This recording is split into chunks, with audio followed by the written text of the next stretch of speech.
It was over 1,500 years ago that the message of Christianity, the message of Jesus, first reached these shores in United Kingdom. And probably now you could speak to nearly every person who lives in this country and ask them, do you know the name of Jesus, or have you heard of Christianity? And they will probably say yes. But remarkably, actually understanding what it's all about is much less common. It seems to me that many people who don't go to church might have heard of Christianity, heard of Jesus, but don't actually know what the essence is, don't actually know what the message is. And perhaps even more surprisingly, one of the things that I've learned leading a church is that many church people miss the point as well, that it's not uncommon for church people who might be attending church regularly even for many years, misunderstand what's the actual essence of Jesus. What is the main thing? What's the main kind of message? And I didn't want to assume what people who don't go to church actually think. And so this week I did a little experiment, and I sent a message to 10 of my non-church friends, non-Christian friends, and I just asked them a question. I said, what in your view is the main message of Christianity? All right, what's the message of Christianity? And not surprisingly, a number of them replied back to say, well, I'm not religious. It's not really anything to do with me. But I encouraged people that I really wanted to know what they thought the main message of Christianity is. And I'll tell you what the kind of common theme was in a minute. But I did get one reply, which I thought was quite funny. And the person had replied, they don't go to church, and they said, listen, I'm not religious, mate. And I said, well, I'm still interested in what you think. What do you think the main message of Christianity is? And so what he did is he opened Google, and he typed into Google, what's the main message of Christianity? And it pulled up a Wikipedia page telling him all about Christianity. And so he screenshot that page and sent it to me. And I just said, thanks very much. And I wondered what he was thinking, really, that he's got this kind of church leader who's asking him what the main message of Christianity is. I wondered if he thought I'd got really confused and I didn't even know, so he thought he'd ask Google on my behalf and send me the kind of summary from Wikipedia. But the main response I got from people, I wonder what you think it is. What do you think people who don't go to church, if you don't go to church, what would you say the main message of Christianity is? And there was a kind of a few different things that come back, but probably the most common thing, and people use different kind of language for it, but probably the most common thing people said was it's about love. It's about being a loving person. It's about loving other people. It's about accepting others. It's about helping the poor, the disadvantaged. It's about being a kind person. Essentially, it's about being a good person. It's about kind of how you live. And I'll explain why that's not the main message of Christianity in a minute. But I want you just to think for a minute the impact of that for people who think the main message of Christianity is being a good person, it's about being a loving person, it's about being selfless, it's about being kind, caring for other people, it's about how you behave. For people who think that's the essence, that's like the main message of what it's about, think about what the impact of that is. Because everybody at some stage starts to ask questions, even if you're not a religious person, you start to ask questions about what life's about. And you may get to that place where you're wondering, is there a God, and is this something I should investigate? Now, if you think that following Jesus and being a Christian is really about how you behave, it's about being a good person, about being selfless, and you start to think about whether you should investigate that, whether should I go to church, should I kind of explore whether there's an answer there? Typically what happens for some people is that a barrier comes up and something stops them exploring that.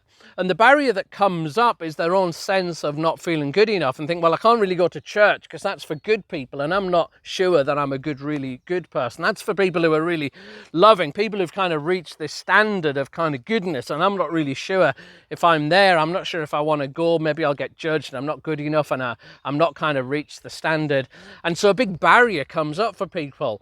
And actually, I think that's one of the reasons over the last year that online church and people viewing church has grown, has kind of shot through the roof for a lot of places, is that it's kind of a safe place to view. You don't have to be good enough because nobody's going to kind of watch. You're not going to compare yourself to other people. You just kind of watch. But if the message of Jesus is about how you behave, about being a loving person, about reaching a certain standard, then if you're not into Christianity, you're not into Jesus, but you want to explore it, then a barrier comes up.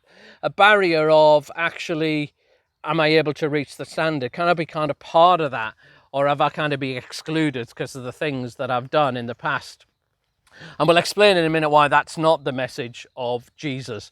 But I find interesting that a number of church people might know in their head what the message of Jesus is. And when I share that in a minute, if you're a church person, you've been going for a while, you'll be like, yeah, that's what I think the message is.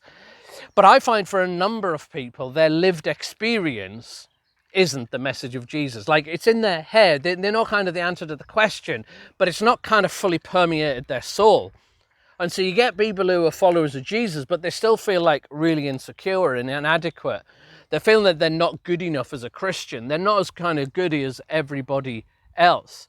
Or when we talk about things like prayer, for example, they'll say, well, I don't really pray enough, as if there's an enoughness that you've got to reach, a standard. Or when we talk about different things that you do as a Christian, I remember I was speaking to someone not so long ago about fasting, and the question is, well, do I need to fast then?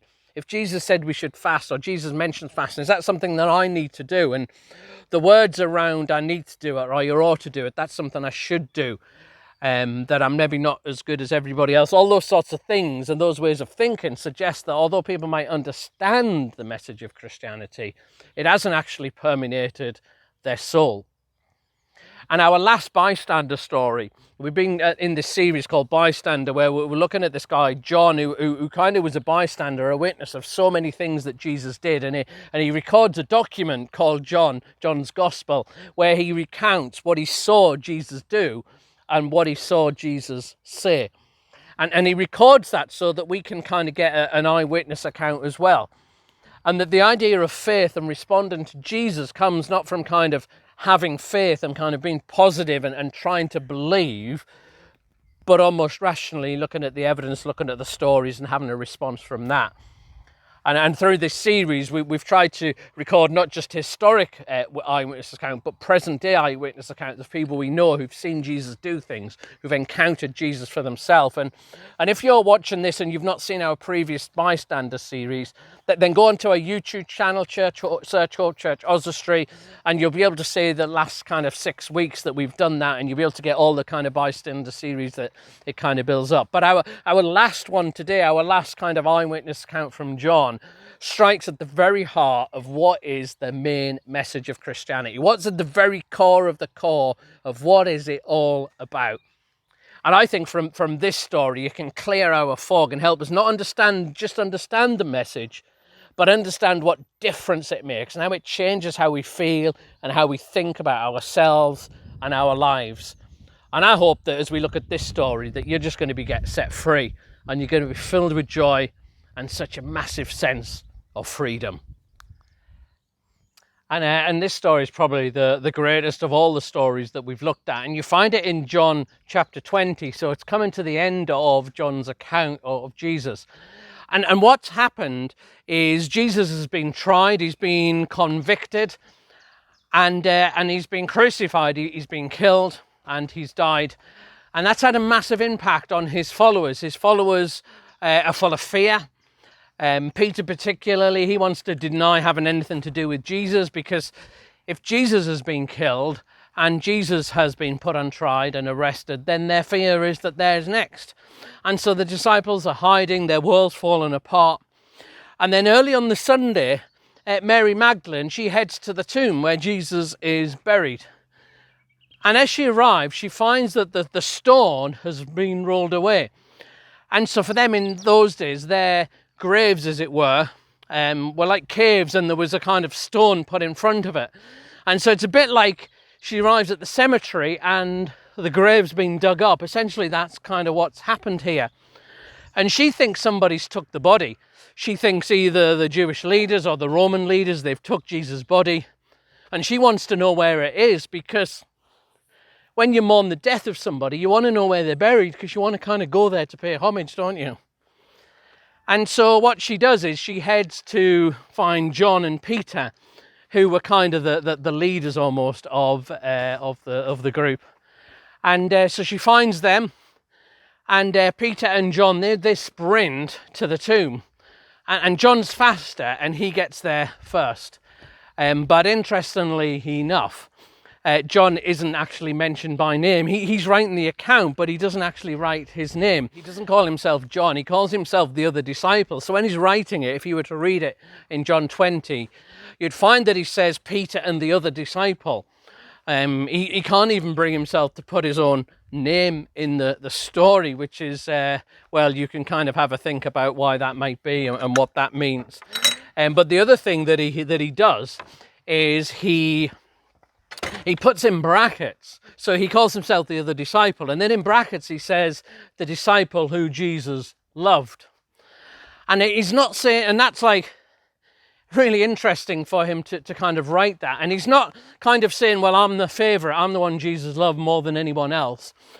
As we'll see what happens to John in a minute, he's deeply affected by what's happened with Jesus. And so when he comes to write the story, he can't help but, as he's writing the story, just think about the love of Jesus for him. And as he's writing it, in a sense, that's what he's doing. He's saying, so there was Peter and the other disciple, and he's thinking that's himself. And he can't help but write, it's just, Jesus he just loves me so much. If you ever read some of the letters, Paul's another church leader, if you to read some of his letters, you find that he's talking about God and what God's done and that. And sometimes in his letters, he breaks off from the instruction and he just starts praising God. And he says, when I think about this, I just want to praise God and I want to thank him. I'm just overflowing.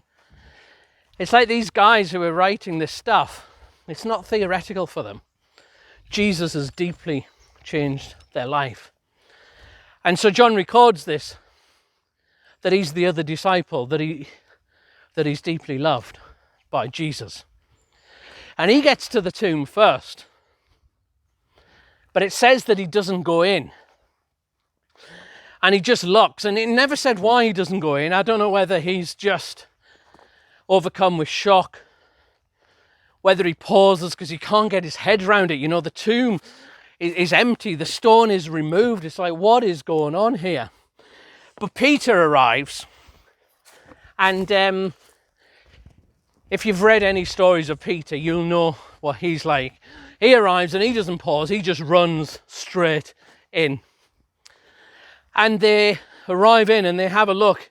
And after Peter's gone in, then John goes in. And they go in and they see. And they see the tomb empty. And they see the clothes.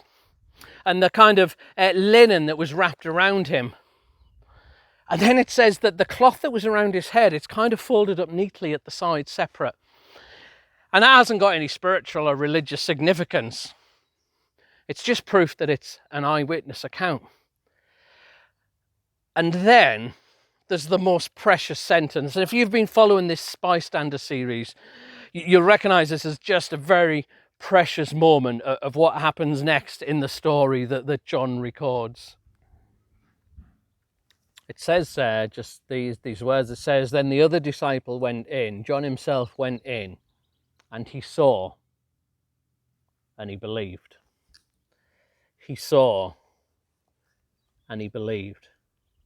And for me, that's a beautiful moment if you've been following this series, because John's always been a bystander. He's always been a witness of other people's activity with Jesus. You know, we've had Mary and Martha last week. There's the people at the wedding when the water gets turned into wine. And he's been kind of observing it all. But in this moment, he's right in the center. He's one of the characters in the story. He's one of those people having this experience of an encounter with Jesus. And he says he saw and he believed. And even though this story is all about Jesus, Jesus doesn't actually appear in this story. They never see him. They never hear from him. Instead, they just see an empty tomb. And it says they then understood that Jesus must rise from the dead. That until that moment, they hadn't quite grasped it. And what I love about this story is that the disciples, Mary Magdalene and Peter and John, Mary Magdalene thought the tomb's empty, so the leaders, the Jews or the Romans, they must have took the body. It says until they saw that the disciples didn't understand that Jesus needed to rise from the dead, even that he said it. And they were struggling to grasp it as well. And that's always a great encouragement, isn't it? When you're just wrestling with stuff and you don't quite understand or you don't fully get the implication. It's a great encouragement for us all. Whether you're a church person or not a church person, we're all on a journey and we're all kind of welcome. But John saw and he believed. And when it says the word believe, it doesn't mean like he intellectually thought something. You know, it's not like, you know, when we're filling in the census here at the moment in the UK, and there's a kind of religious question, isn't it? You know, what faith or religion you are. I don't even know how they word the question. And it's kind of your belief, you know, whether you're an atheist or you believe this religion or that religion or whatever. And but what it means here is that John saw and he trusted. He had faith in, he kind of trusted. I mean, I think that the census question should be changed. It should be, who or what are you trusting in? You know, that's your religion, isn't it? That's what your faith, not what you intellectually believe, but who are you trusting in? And it says here that John believed. He saw the tomb was empty and he trusted. And in a sense, in that moment, we get what the essence, what the core of the Jesus message is all about. And it's not what Jesus taught. It's not his wisdom, and it's not the advice and all the rules and the commandments about how we live. That's not the core of the core message of Christianity. The core of the core is not what Jesus said, but what he done. That in his death and resurrection, and in a sense, the message of Christianity, of Jesus, is simply this, that God in Jesus did for us what we couldn't do for ourselves. That at the very core is not us being good people, but God doing something. It's about events. It's about things that happen. It's not about truths and wisdom and guidance. Tim Keller, who leads a church in New York, he summarized it in this way. He said, Christianity, the message of Jesus is not good advice, it's good news. It's good news of something that happened, of events. And in a sense, sometimes people say all religions are the same. And actually, they are. All religions, all approaches to life, they're all the same, whether they've got God in them or not. And they've all got at the center your requirement to do something, your requirement to live a certain way. Even secular approaches to life are the same. At the center, it's about a set of rules or guidelines or a way to live in order to maximize your life or to please God or whatever it might be. They're all the same. They're at the center is about you doing some stuff. And the real difficulty is none of us are good enough to do all the stuff. Whatever's required, we're not good enough. But there's one approach that's completely different. I mean, really, there's only two approaches. Everything plus Jesus. Jesus is in a different category. And the way of Jesus is not about good advice. It's about good news. It's not about do something. It's something's been done. And what that means is a massive, massive difference for all of us. It means that God loves us so much that he did for us what we couldn't do for ourselves, that he took all our sin and all our suffering on him so that we could be free. And the great challenge of accepting the message of Jesus is coming to that place where you think, you know what, I can't do it. That if I put myself at the center of my behavior, whatever the rules are, whatever the guidelines, whatever the ways of living are, if I'm at the center, I just can't do it.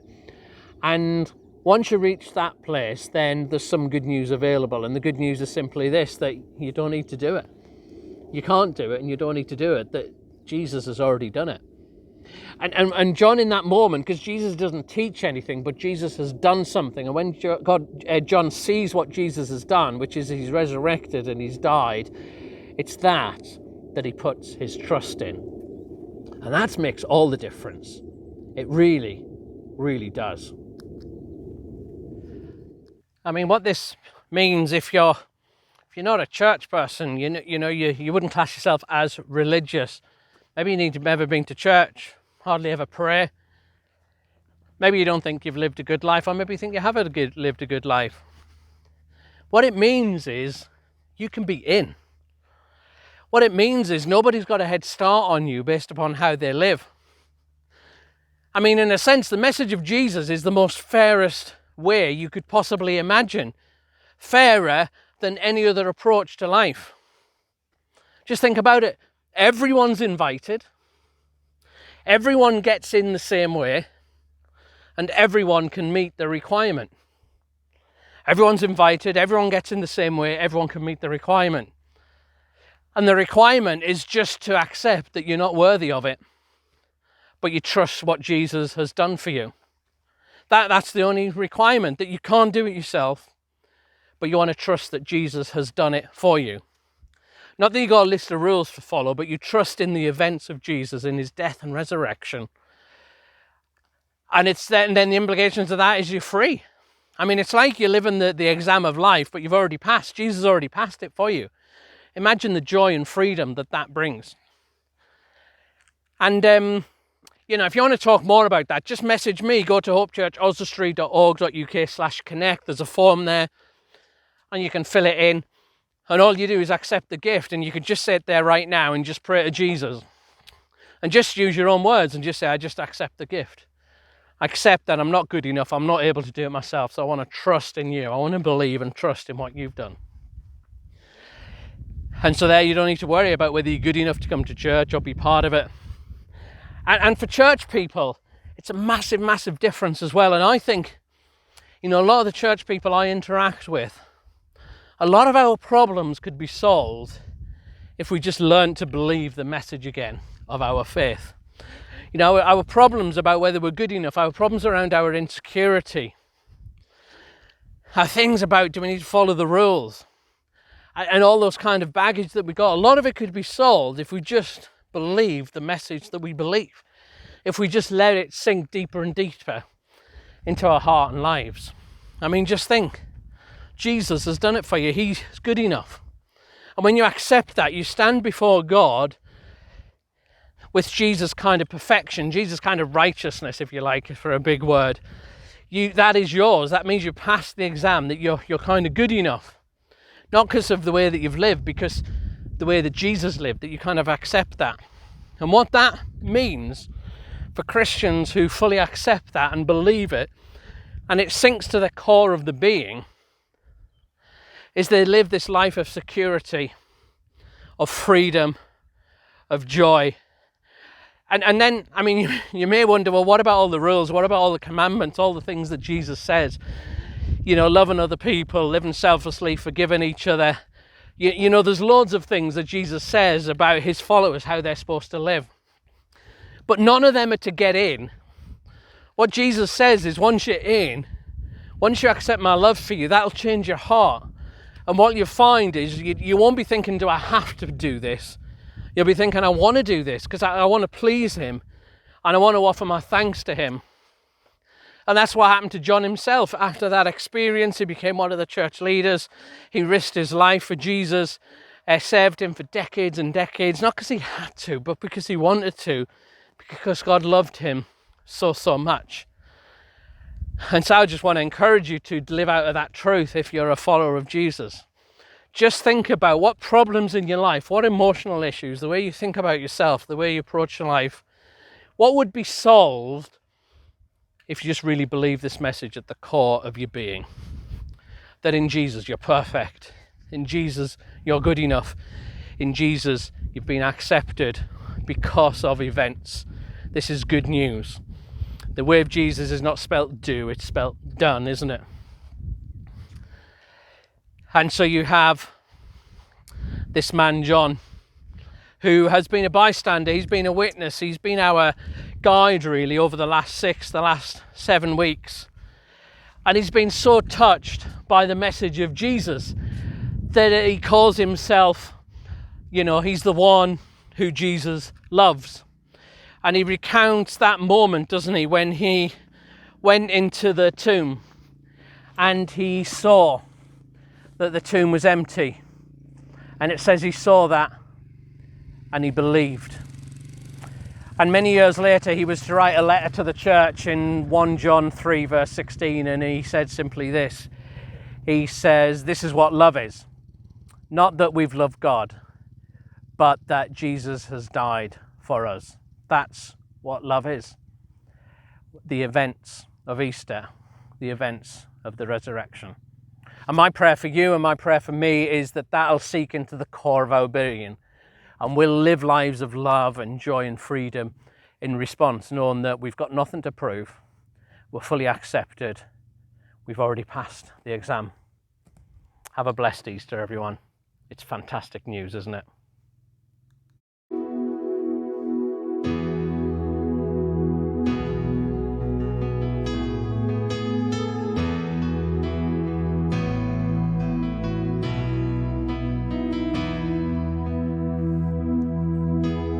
Jesus Christ, I think upon your sacrifice. became nothing. You poured out to death many times. I've wondered at your gift of life. I'm in that place once again. I'm in that place once again.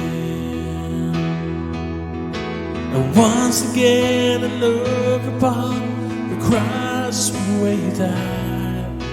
I'm humbled by your mercy and I'm broken inside. Once again I thank you. Once again I pour out my life.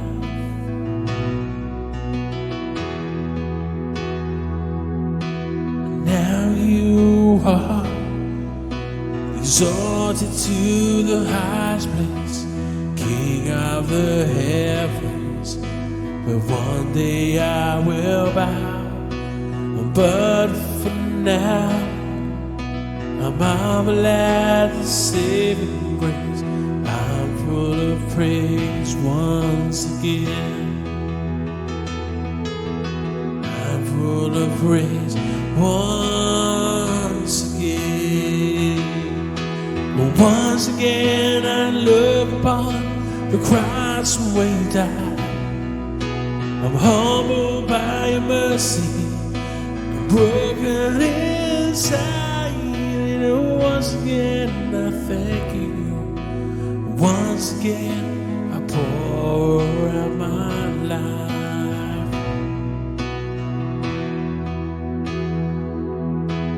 Once again I look upon the cross where you died. I'm humbled by your mercy, I'm broken inside. Once again I thank you. Once again I pour out my life.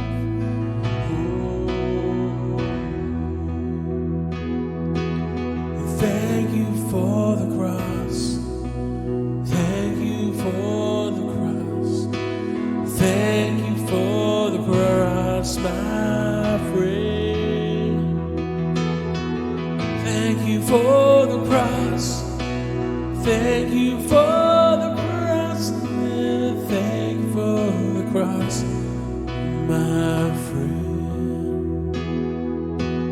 Once again I look upon the cross where you died. I'm humbled by your mercy, I'm broken inside.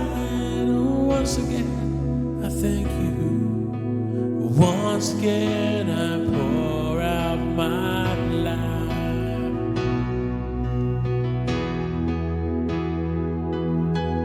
Once again I look upon the cross where you died.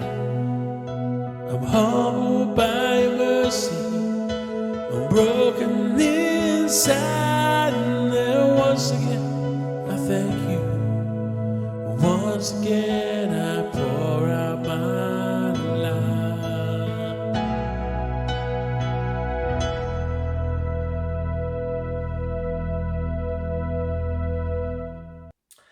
Well, thanks for joining us as part of our service today, and I appreciate you being with us. And don't forget to connect with us during the week if you want to. Check out our YouTube channel, our Facebook account, our Instagram, and we're often putting things out during the week that just helps us feel like family, encourages each other to support each other and inspire. And if you're new, if you're not on our newsletter list, then I encourage you to go to our website, hopechurchoswestry.org.uk/connect. And there you can give us your details and we'll keep you up to date. Or if you want to join one of our weekly Zoom groups, or if you've got a question about our service today, then you can go to that webpage and just fill that details and they'll come to me and we'll respond as quick as we can. So thanks for joining us. Pray God's blessing on you this day. Have a fantastic Easter and we'll catch you again soon.